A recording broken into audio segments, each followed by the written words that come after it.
All right, we'll go ahead and get started here. This is one of the last 3 sessions of the day, and I think it's one of the most geeky and most enjoyable.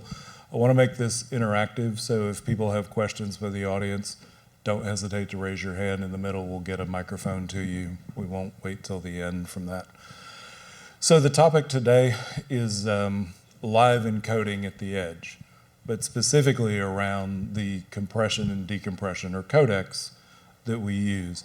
I'll start from the far end. Mickael, if you'll introduce yourself, tell a little bit about your company. Yes, so I'm Mickael, I'm CTO at Ateme. I'm working mainly on the video compression from just after the camera until the display. So this is what we do.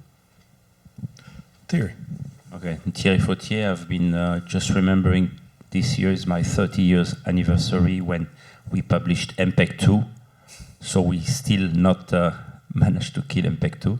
And besides that, after spending 19 years at Harmonic, so competing with my left neighbor, I will just tell you, I do 2 things. My own company, Your Media Transformation, I started that 2 years ago, and more recently we founded the Media League, which is a group of consultants who are focusing mostly those days on AI. Subhrendu. Yeah, I work at Warner Brothers Discovery. I lead the playback and the DRM platform there. Have 2 decades of experience and working in the media space. So Thierry, I'll start with you when you mentioned that about 30 years of MPEG 2. Of course, even prior to that, we had RTP, RTSP, a number of those protocols. Why is it that you think those stick around? That's a good question. So first of all, MPEG 2 was created solely for digital TV, standard definition. Hopefully in some country, SD is not allowed by law, like in France. In US, in UK, you still have people believing that MPEG 2 is good for the viewer's eye. I don't believe so. So I think we should see gradually no more MPEG 2 because ATSC1 extinction, all the DCT-1000 not working anymore. You need to shake them quite strong to make them work. So I think MPEG 2 is behind us. The biggest problem we have is MPEG 4, which is there. And if you look at the number of device support and the number of services, is still number 1 by far. Sure. And it's not going to disappear, I would say, for another 10 years. At least, yeah. It's a long, long life. Very successful. So let me, because we're talking about live encoding and the like, let's also back up and talk about MPEG 2 transport stream. Because even though we had MPEG 4 Part 2 not too long after MPEG 2 was out, it didn't fit to the transport stream. Yeah. The bean counters, at least in my mind, said, look, we've already put all this money into MPEG 2 equipment. We're not going to move to something different. And it wasn't until MPEG 4 Part 10 came in that we had what you all call HEVC and I call H264 because they come out of video conferencing. Different H264, different H264 is AVC, H265 is HEVC. Sorry, we started to stream. MP4 file format was what people use for streaming, and then you had the adaptive streaming after that, which is HLS and Dash, then CMAF. So those were the basically bifurcation from the transport stream broadcast. But today, if you ask people who are broadcasting pay TV or broadcast, I mean, it's very popular still. Only Brazil's and ATSC started to derail with a file-based protocol, carousel protocol, but MPEG 2TS is still alive in many, many places. And so that's my question. We talk about MPEG 2 as a codec sort of falling away, but transport stream is in satellite systems, transport stream is in a number of other... Cable. Sure, cable as well. At the end of the day, when we're talking about getting rid of MPEG 2, just to be clear, you're saying the codec, not the transport stream, because we still need... They were born at the same time, but after that, for broadcast, you had different codec, like MPEG 4 and HEVC, but for the transport, for broadcast, is TS all the way. Yeah. So, Mickael, we were talking just before, where the sort of running joke back around the MPEG 4 Part 10, AVC, H264, the theory there when Gary Williams sort of took it forward with ITU and MPEG and said, let's do a single codec, that suddenly we no longer needed to have conversations about codecs. You clearly, just like me. Yeah, so 15 years ago when HEVC was started, everyone was saying we cannot beat H.264 so HEVC. We are at the top of video compression, so nobody can beat. And HEVC was born with 50% improvement, which is a lot in the end, with a complexity that is huge. And we are having more and more codecs. It's not simplifying. And everyone was thinking we don't need any more the video compression. It's sufficient with what we are getting today. But with the new transport that we are getting with HTTP and Dash and HLS, the fact that we are not broadcasting anymore the video, but having a single video for each of the users, then you need to get a very, very good compression with the fidelity of the compression that is at the maximum. So yeah, the fact that 15 years ago everyone was thinking it's dead, we don't need to do anything on video compression anymore, is not the case, because we have a lot of video traffic that is dedicated to the end user. So each one is having a single video in the end. It's starting to be a huge traffic for the planet to handle every end user. So, Thierry, you mentioned SD not being allowed in certain countries and like that.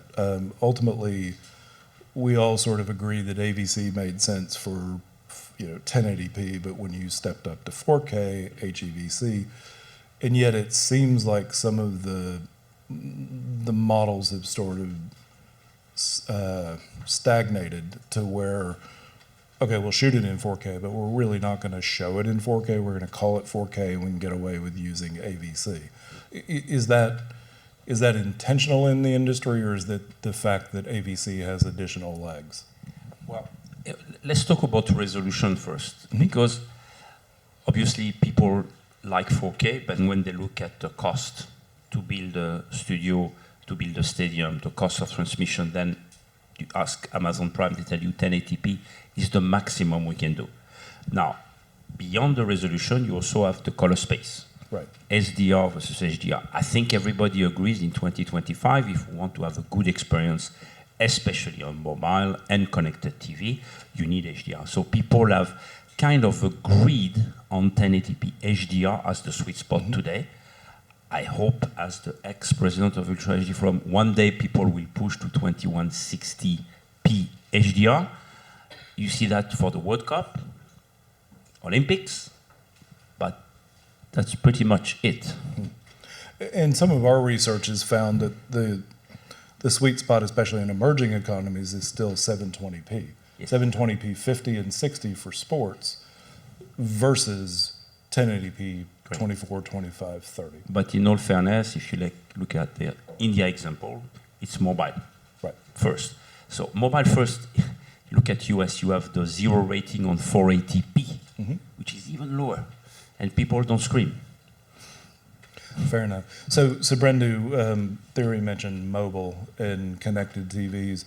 From your perspective, do we see a need for different codecs? Obviously different resolutions, but different codecs for mobile versus connected TV versus other devices? The question about needing different codecs is probably a new codec comes in and promises X percentage of bandwidth savings, right? So that's a pure cost savings aspect to that, and associated with that is lower buffering, lower VST, all the QoE metrics associated with that. So in general, at a theoretical level, any new codec which comes and promises that is always going to be attractive for anyone. The question that comes in terms of the adoption of it, operationalizing it, getting it into production, that takes years in the being, and a lot of factors goes into that, right? So firstly, the cost of encoding, cost of transcoding, all the operational aspects of that, the amount or number of devices that will support the new codec. Sure. A lot of, for example, AV1 today has a lot of benefits, but it is being held back in really wider adoption by the lack of device support across the board. So even if you want to roll it out, you will have to choose the subset of devices that you can roll it out.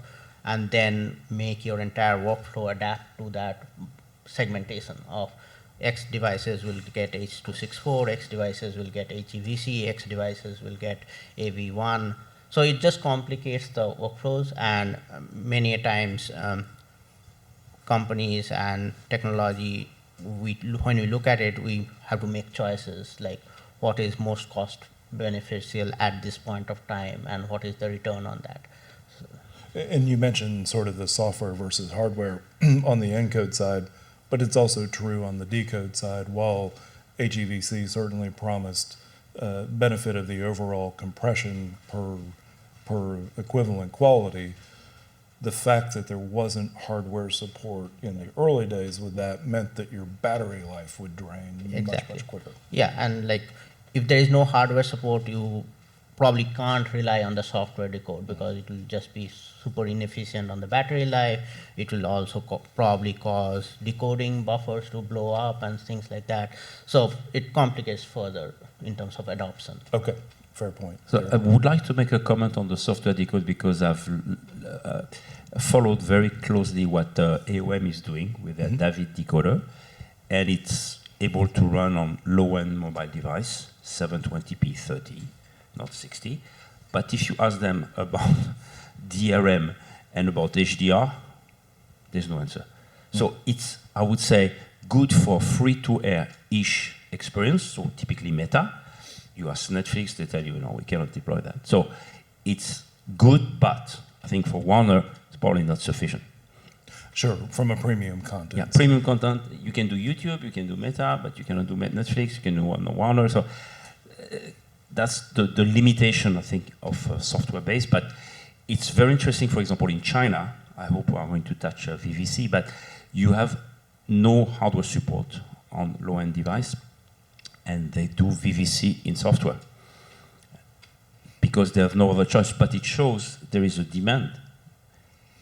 There's so many millions of sessions to handle at the same time that HEVC is not sufficient. Mickael. Yeah, so after HEVC that is coming 15 years ago, we have EVC, like Thierry was saying, and it's another 50% improvement. When you need to have adoption and you need to maintain a high number of connections, then you need probably to reduce again the bitrate. So that's one way. What I agree with Thierry on so we do 1080p most of the time today with HDR. This is where we see the sweet spot today. But people are growing the TV size, so still more and more.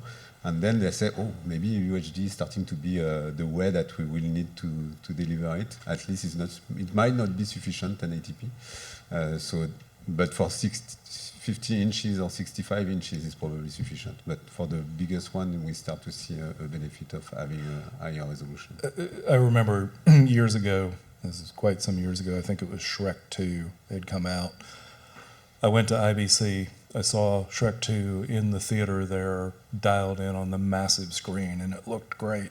And on the way back on my flight on Delta or KLM, they had Shrek 2 in the tiny little screen in the back of the seat, and the experience was completely different. Clearly, I wouldn't have needed for that anything near the compression they needed for doing the digital cinema projection. I think that's the critical point, like when we talk about bandwidth requirements in countries like LATAM or where there are lower bandwidth constraints. But in those countries or regions, you'll find people consuming more content on the mobile devices and small form factors. Then the question comes in, if you're going to only stream, or a 4K on that device may not look any different from a 1080p or a 720p. Sure. So if you don't need to really ramp up for the quality of viewing more than 720p, then the bandwidth requirements go down. Then the requirements for the cost for whether you should use VVC or AV1 or HEVC has a different context there. It is only purely the cost savings context, and that's where I think the argument to adopt a new codec into your mix only for the cost savings concept is harder to get because you will have a lot of cost to integrate into the workflow itself. So those are the challenges overall. Tarek from Twitch a number of years ago, he and I had a conversation when they were moving into putting a second codec into play with Twitch. And he said, ultimately, what we need to do is not build a system to handle VP9 plus H.264. We need to build a system that allows us to handle n number of codecs and deliver it. Do we feel like we're at that point in the industry, sort of across the board, that we're really thinking in a multi-codec space? Or is it still sort of a battle between just two codecs? And I'll open that up, Mickael, to you first. The two codecs approach is a bit difficult to get because there are people that don't want to pay for a codec. There are people that think that it is too high to pay for some of the codec. There are the capability of the whole codec cannot be HDR. So H.264 is not capable of doing HDR and cannot handle that. Is becoming to be royalty free or close to be because it's starting to be 20 years old, so it's not anymore costing anything to the industry. But it's not handling HDR, and we are still a lot of devices that are not HDR capable. And then there are the competition, I would say at the moment, between AV1 and HEVC, and the competition is between those that want to pay and those that don't want to pay. So this is where we see competitions, and then there are some HDR technology that are not capable to be handled on some of the codecs that are very powerful in the industry. So that's also the challenge in here. So for some big companies, there is a need to do free codecs because of handling some multiple countries that may also bring to them some patent issue in the end. And just to clarify, earlier when you said you're doing 1080p HDR, 1080p 25, 30, or 1080p 60, 50? 50 or 60. 50 or 60, okay. So this has been the big change to the industry to move to what some people are calling HFR, that we are not calling HFR with K. But just to clarify, it's high frame rate and a higher okay, fair enough. But that's a big change to the industry. It was before it was 25 interlaced. So, but here we are getting really something that is more. And we're talking HDR10 as well, so 10-bit. Yes, most of the deployment for the distribution are in HDR10 today. Interesting. Thierry, you want to say something? I know. No, it's interesting, this whole discussion about the parameters, because yes, you have the codec discussion, then you have the HDR support, then you have the push from Mr. Apple who say, hey, if you don't do Dolby Vision, you are not an Apple customer, so you say, okay, let's do Dolby Vision. Then you have the NGA, which is another topic, like next generation audio. So it's not only about codec, it's also about the HDR, it's about the NGA, it's about the device support. And this gentleman has probably a golden spreadsheet of codecs times device, and his boss say, okay, if I want to go here, which codec? It's quite complex. We try to make these things easier in the industry, but sometimes you need to deploy a service. You don't have the device support, so you need to make compromise. That's where the fragmentation happens. It's not just the encoding ladders, it's the encoding chutes and ladders, to use the game from childhood. So we'll get to you in just a moment. Subhrendu, tell me about this golden spreadsheet. So I think you have to look at the dimensionality of the problem. One is resolution, frame rate, HDR, I may miss others. So there basically a point I'm trying to make, there are multiple dimensions to the problem. And then when you're streaming, then the question comes is, what's your audience? What's your device footprint? What's your regional footprint? That should dictate your choice of the codecs. So for a company like ours, where we have a global footprint, we have a very wide device footprint, a single codec strategy doesn't fly very well. So we do have multiple codecs, but again, we cannot go crazy in implementing every other codec that comes out because of the cost associated with that. Having said that, so that is one part of the equation of including which codec, HDR, high frame rate, low frame rate, different frame rates. Like, let's not call it high frame rate, just different frame rates depending on whether it's live content, VOD content, whether it's House of Dragons content or Game of Thrones content, all of that. And the last piece I just want to mention is very critical. The device footprint dictates a lot of what you give to the device for smoother playback. We have found many a times that a device will say, oh, I can support HDR. Does it mean that I give it HDR? Probably not, because it may be not working well at 60 FPS with HDR. Right. So again, we have to make those checks and balances, find out what the sweet spot on the devices are, and hence give them the correct codec and all the other dimensions of what is required. And I would assume also sort of the length of the content as well. So if I'm watching a U.S. football game versus watching a IPL cricket match, I also have to think about how much data is going to be consumed by my end user who may have a top-up card that they've just filled up, and therefore they may be able to make it all the way through the match or not make it through the match. True. All right, Jan, if you, this gentleman over here. And after we take this question from the audience, we'll switch to new codecs.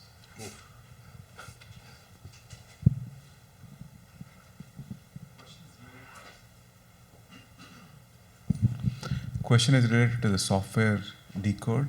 Why does it matter whether the content is encrypted or not encrypted? Well, if you look at Warner, Netflix is DRM encrypted. If you do software decoding, you do out of the privacy zone or the protected zone. So you are not allowed to use that for a software decoder. Hardware decoder, you know all is encrypted and in the secure zone. Secure zone meaning if you are attacked, you have a guarantee you can counter the attack when you are inside a secure zone.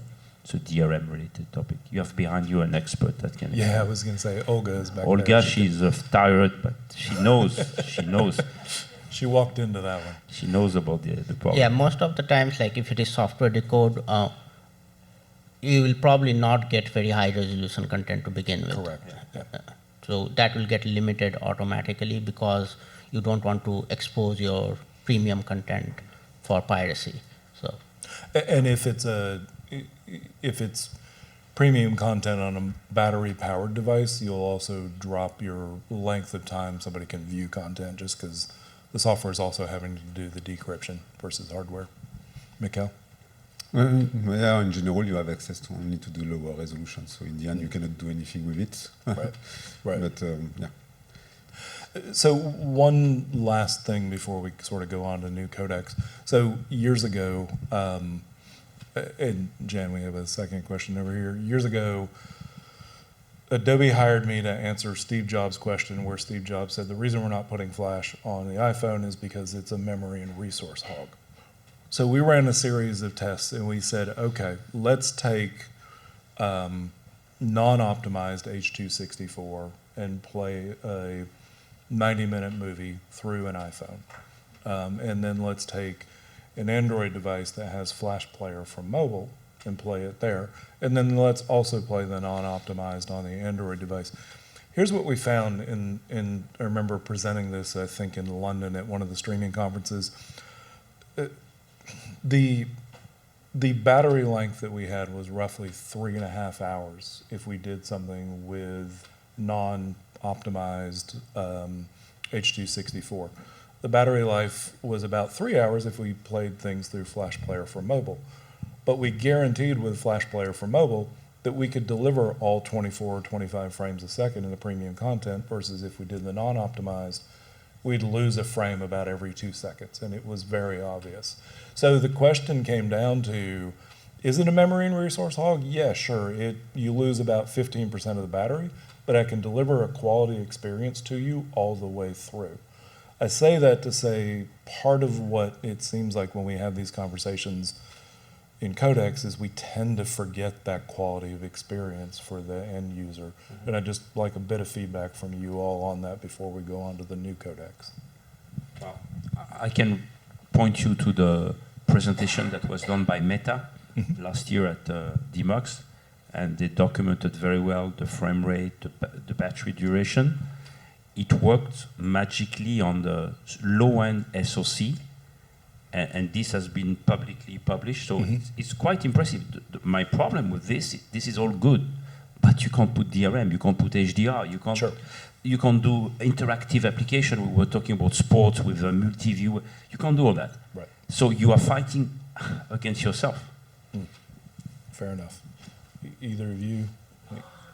I mean, the push and pull with codecs has always been the quality of experience and figuring out what is the sweet spot for a specific device to give us the smoothest experience, right? And that is generally more of a, you find that out more by observation and experimentation rather than even by what the device manufacturers will tell you. Okay. Go ahead. Hey guys, I don't know if Mike Nope, is working. give it just a quick second.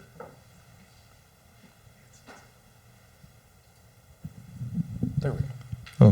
Okay, yeah. So question for Ateme and for Thierry about the H.264 interlaced. So it doesn't seem to die. It's still out there, and I think that NVIDIA 5090 rolled out support for H.264 interlaced. I haven't tried it. I read about it. I was very surprised at then, and also 422 support. So question on H.264 is, where do you see H.264 1080i, 50 and 60? For how long do you see it going around? Why is it still around? And then secondly, is low latency on H.264 1080i, 50 and 60, how important it is? What applications do you guys see there? So I think with Thierry we were contributing at MPEG to one of the let's say one of the standards that was HEVC in order to enable interlace into the codec, which was not at the very beginning allowed. So we had to contribute together with many manufacturers in order to enable this. So it was to enable from interlace content to be able to distribute interlace content. Now we are having a lot of them that we are still having as an input that we are doing in progressive. So we distribute now in most of the time in progressive for the OTT. So we are just awaiting those content to disappear at some point, or to be able to produce them directly in, or to convert them directly in progressive, so that then you don't have any more this kind of content. So when it will be dead, I don't have the answer to this question, because that's still coming back and forth. It's almost a reverse long tail problem, isn't it? When you wait for it to expire. But to be very clear, to answer your question, the reason we have 1080i is because of TV broadcast, pay TV on traditional set-top box. Obviously, for OTT, we take a 1080i and then we do a 1080p conversion, but there are hundreds of millions of set-top box who are still enjoying 1080i H.264. I think the question, nobody complains. The question is the same for 50 or 60 FPS. That's a nightmare to have those two formats. That will be much simpler if we have a single format for 50 or 60, whatever the one we use. 50 is a bit simpler in terms of rounding. It's a bit easier to use. It's just no TV has difficulties to display 50 or 60 today. We are just complexifying the system. Subhrendu? Yeah, I think the OTT space adapts to new things much faster than the broadcast industry, and also, I mean, for no fault of theirs, like the set-top box conversation, like there are millions of set-top boxes still existing. Hundreds of millions. And so it's the same thing that you mentioned, for example, MPEG TS or transport stream. I think 1080i, then transport stream, they'll remain till either the broadcast industry revamps or adapts to the new protocols and the new standards, or they will try a very slow transition out. So. And I think there are also military and enterprise applications that still use 1080i consistently. Those, regardless of how much content is produced on those, there will be governmental regulatory requirements to support that. I think is easy way to say that. So then my second question was on latency. So since H.264, 1080i, 50, and 60, low latency requirements are not there because set-top boxes don't require. So you can have like some old legacy, like 1 second and encode latency, and it's good enough. You don't have to go UL. You don't see need for ULL for H.264, 1080i. We can at least keep it at high latency, right?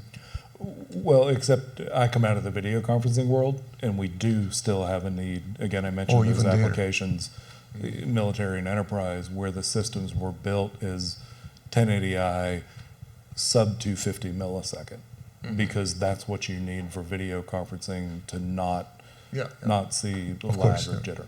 Yeah. All right, so let's talk about new codecs. And Mickael, you had mentioned one when we were talking before that you all are focusing on. Talk a little bit about that. Yeah, so it's new in terms of adoption, not new in terms of specifications. So the one that we are involved today is MV-HEVC. So it's for multi-view HEVC. Okay. That is used into the Vision Pro today.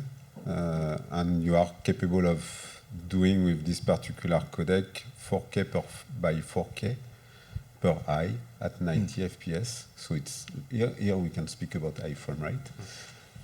And the video quality inside the device is impressive. So it's 8K in total at 90 FPS if you combine the two eyes. So what you are getting is on each of your eye you are getting a video which your brain will compute and then will be able to see the 3D. So 3D is back into the device. 3D is back in HDR. So that's the first time we can see 3D and HDR into a consumer device at 90 FPS. So back to the HFR, which is the quality of the video is very, very nice, and you are seeing people in a different way because you feel really that you are part of the new environment that you are put in. So when you put the headset, then you really think that you are part of the game, wherever they put the camera, you really think that you are The there. immersion. Yeah. And I've wondered actually along those lines when I think about synchronization and Genlock, if one of the reasons that Apple has now included Genlock in the upper end 17 Pros is to look at some of those very issues. If I'm capturing two simultaneous 4K. So maybe, but one of the things that they do with the iPhone 17 is that they can capture already in 3D. So with the two cameras, the two cameras, two of the three cameras they are using that for captation, and with that you already have access to the 3D into the headsets. But yeah, so I was a big supporter like Thierry of UHD. I really think it's the next generation of content. Thank you, Mickael. Yeah. So Thierry was asking me to join the UHD forum. Of course. He did. He didn't say. He said, "Okay, I know everything. I know." So, very efficient. So you mentioned it's not a new codec in terms of the fact that it's been around. It's been around for a decade at this point. For a decade, yes. Yeah. And we all sort of went through that phase in the 2015 to 2017 time frame of how do we do 3D stereoscopic. Yeah, and they are not calling it 3D, they are calling it spatial computing, and they don't want to use the term 3D anymore. It's a bad word. Yep. It's like in peer-to-peer. the industry that is not having a good hype at some point. So we are back to something else. And everyone that is putting the headset, that is trying, they say, I want to see the same, I want to do the same. But then we are back to the initial question. We need to have a better footprint of these particular devices to have a wider rollout in the end. But today, it's a very different experience than what we are getting up to now. So technically, we can solve that experience. The question from a business standpoint, as you say, is what's the total footprint of the number of people the addressable market, so to speak, from that standpoint? Yeah, we are back to some of the question with multiple codec. Here it's a new way of producing the content. So that means that we need to produce the content first in order to make this happening.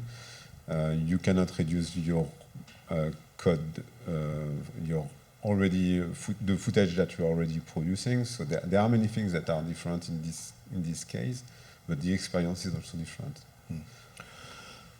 Subhrendu? I think the main challenge on that is just a combination of factors of how much of such content is getting produced and how many devices and how people are going to consume that. Back, as you said, like 10 years back, I remember I was working on some similar technologies at that time as well. One of the main challenges was that there was not enough content. And I don't see that to be solved right now, or has not yet been solved. Hopefully there will be more content produced. More content, not just like, I think iPhone can capture, but whether that content is consumable or excite enough people to adopt devices to consume such content is the biggest question. So it's more about production quality content being produced and creating enough enthusiasm and excitement for people to adopt those devices, and then the technology will flow. I mean, 10 years back also, I think the technology was ahead of the adoption curve, and it's probably the same even today. Interesting. Thierry? Yeah, well, Mickael was kind enough to share with me his Vision Pro demo, and I can see the technology on one hand, but the production is what amazes me. The way they put the camera up, down, spanning, slow panning, so that you can't do that with your phone. With all the respect I have for Apple, Apple is trying to tell you, yes, you can move. Yeah, of course, today Apple tells you put an iPhone 17 on your camera and then you can shoot. Yes, it's like tripod thing. But here it's very sophisticated, and this is really immersive. I must say, I have seen 2 years ago at Mile High 3D cartoons. I was mildly impressed. This time I was hooked, and he told me, give me the headset back, you saw too much. No, it's on the store, but it's really good, it's getting there. I think it's first time, I must say, first time I see something really compelling on Vision Pro. I'm a bit picky, but it's really good. And is that live content that you're watching, or pre-recorded content that's processed? Do they have live experience on media on Vision Pro? Not yet. Not yet. We did a live with a company that is a Focal Point VR early this year, but not using the camera that Apple is pushing. That is the Blackmagic camera. That is Ursa. This is probably coming for next year. But Focal Point VR is a very high-end VR company. Well respected. We used to work with BT and Sky. So you have, this is the top of the line in terms of ecosystem, the top device, the top production. The top video compression.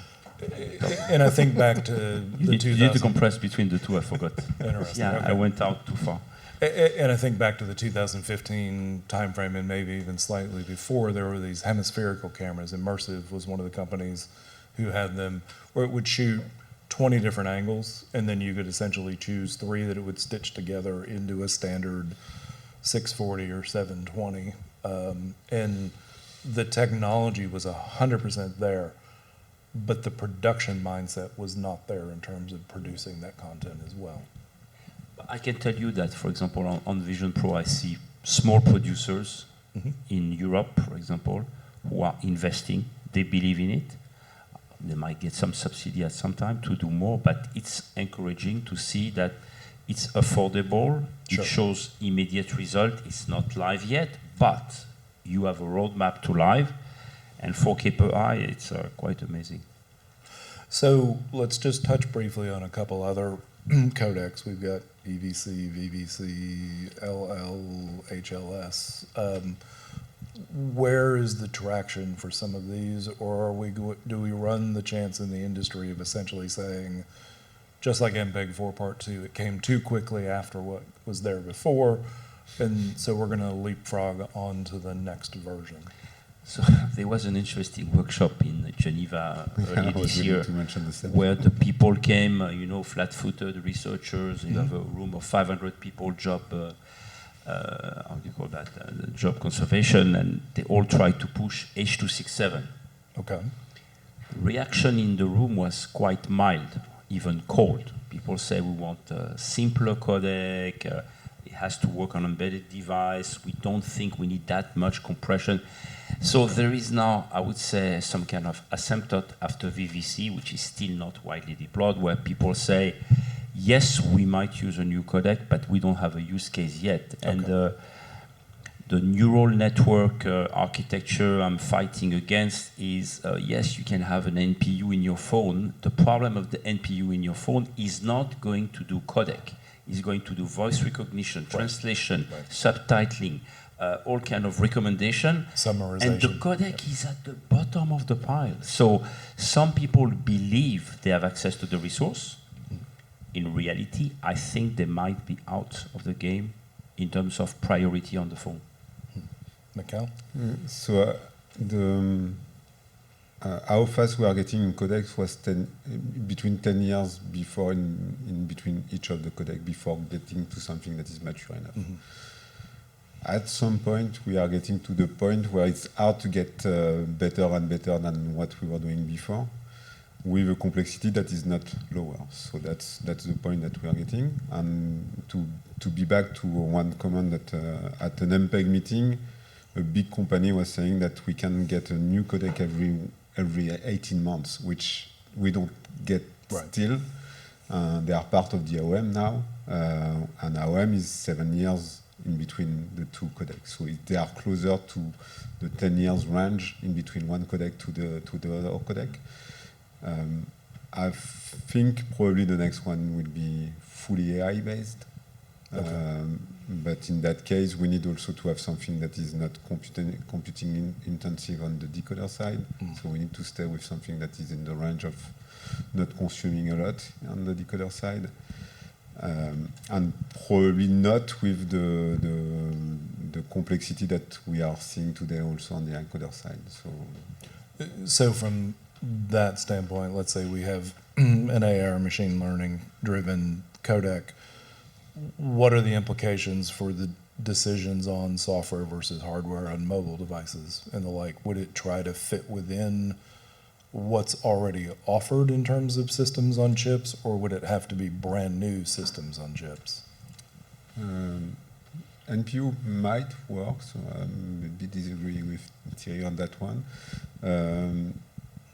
So for the device, on the device side, I think we have more or less what we need if we don't do complexity on the decoder side. If we keep something that is simple on the decoder side, and it's just a network that we extract and we decode.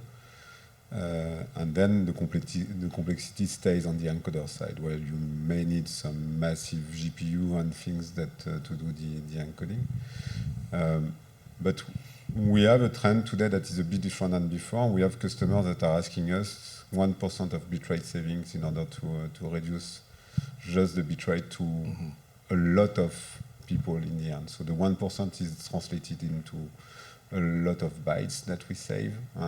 So that may change a bit the way we are doing the video compression at some point. And for VOD, things that we can do with neural codec is impressive, because you can encode a full video without looking at the temporality, which is what we do today.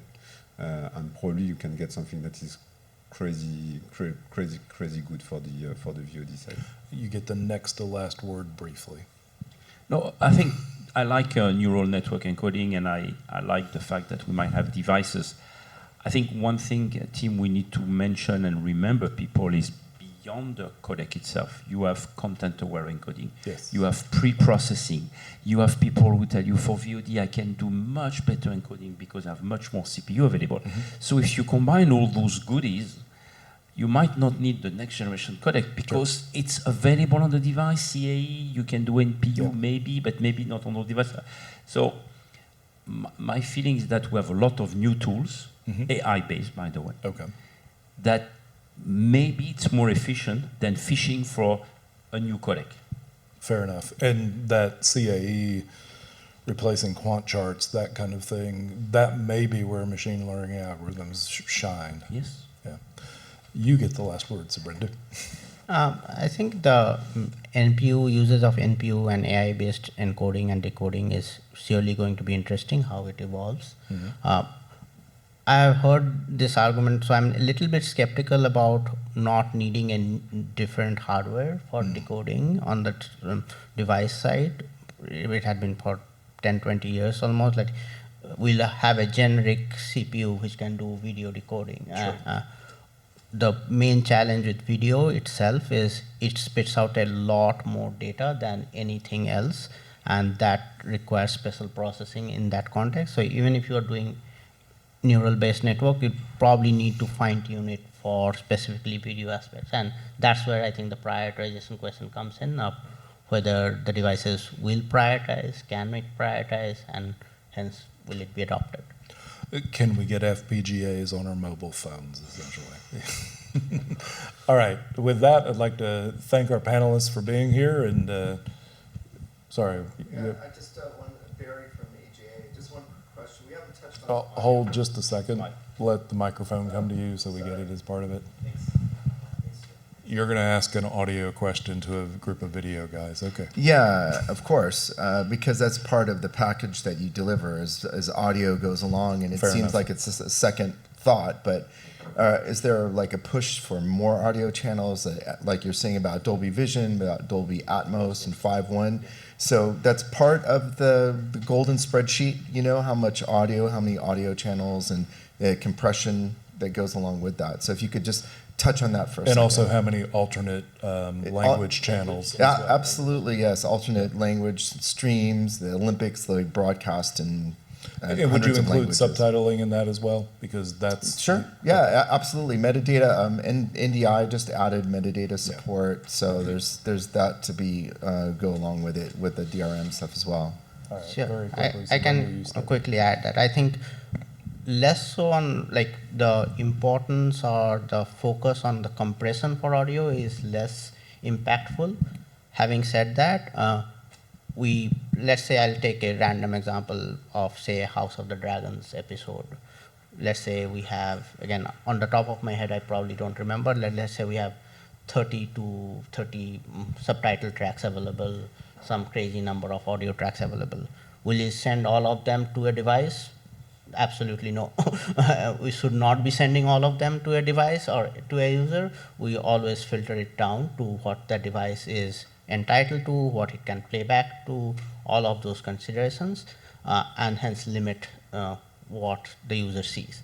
But on the encoding side or on the preparation side, I think the need to support so many channels, so many audio tracks, so many subtitles is a requirement, period, especially when you are operating at a global scale.